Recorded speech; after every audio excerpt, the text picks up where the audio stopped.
bags. Let's explore Health Passport.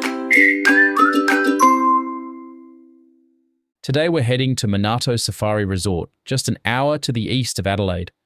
Monarto Resort sits on the edge of Monarto Safari Park but is run by a completely different company, Journey Beyond.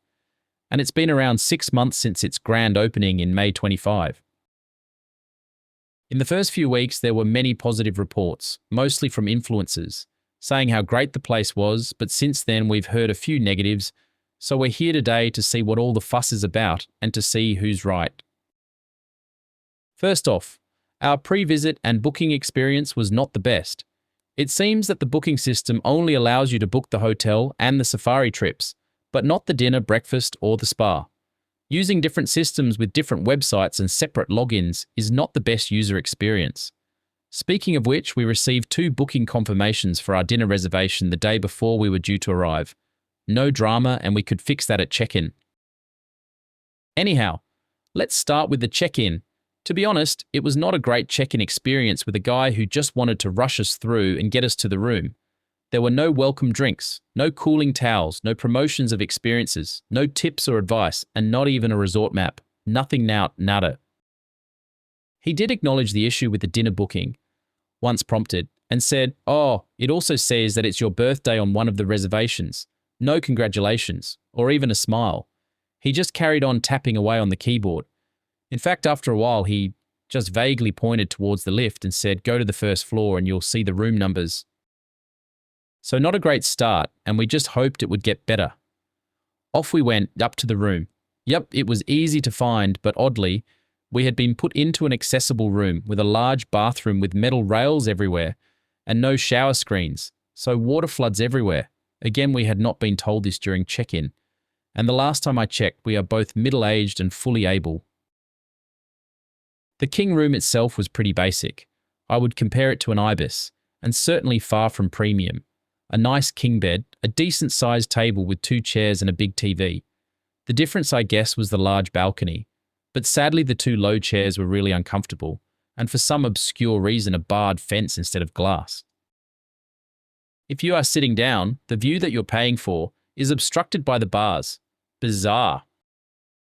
Coming back to the room, the fridge was empty, the espresso didn't work and actually smelled of burning, and there were no robes or slippers.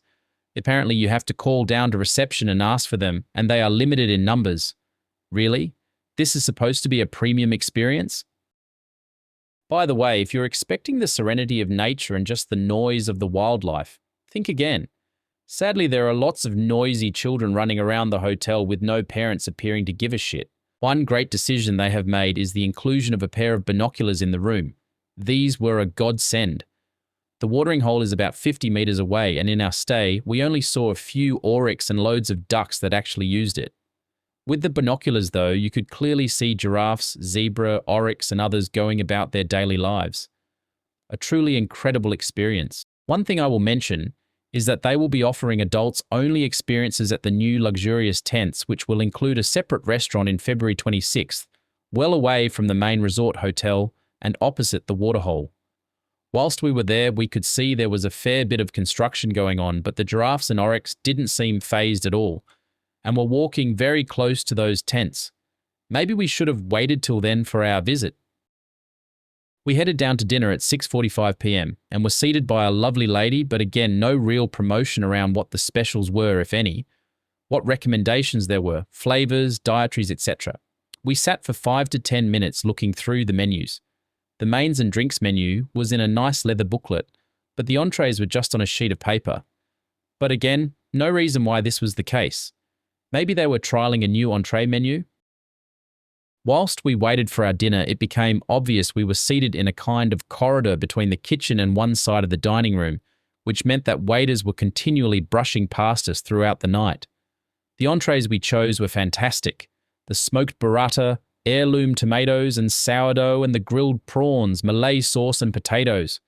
Really good quality, perfectly cooked and superb flavors.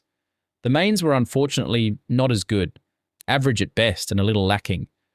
The pork belly itself was tasty, but the accompanying fried sprouts were very lackluster, and the mashed tates had no flavor or texture. The gnocchi, on the other hand, was just overcooked, sticky and did not look appetizing at all. I must mention mid-meal that 3 giraffes walked by about 100 meters away and all the kids in the restaurant ran to the windows. Quite an endearing and joyful quality, but just glad we weren't sitting near the windows as they hung around for 5 minutes high-fiving and hollering as their parents joined in. I know at this stage I sound like a grumpy old man yelling at clouds, but hopefully you'll understand that this was sold as a premium fine dining experience, not a Nando's Sunday lunch. After dessert and finishing up with naughty chocolate cocktails, we retired to our room for an early night ready for our dawn safari. It was truly a magical moment waking early to see giraffes wandering over the hill at the crack of dawn, and I guess this is why we're paying the money. There is no time to have breakfast before the safari, as it starts at 7 a.m. prompt. The truck that takes you round is fairly spacious and has large windows that can open, so you not only great sights but also smells. Our wonderful guide, Brooke, was very informative and fun throughout the 2 hours where we got to see zebras, giraffes, blackbucks, a rhino, oryx, Barbary rams, nyala, ostriches, eland, and the highlight, 5 cheetahs.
Returning to the hotel for breakfast, we were back to the poor experience of rushed staff with no idea what was going on with a sudden influx of people returning from safari.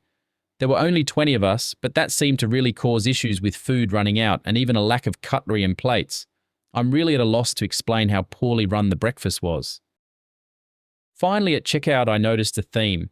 The staff never asked how our stay was going throughout, or even how the food was. And this continued at checkout where I had to ask if there were feedback forms. Of course there aren't.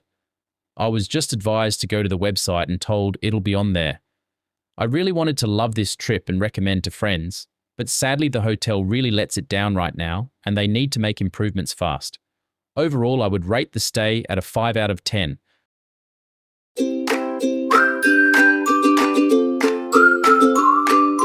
Pack your bags. Let's explore. Health passport.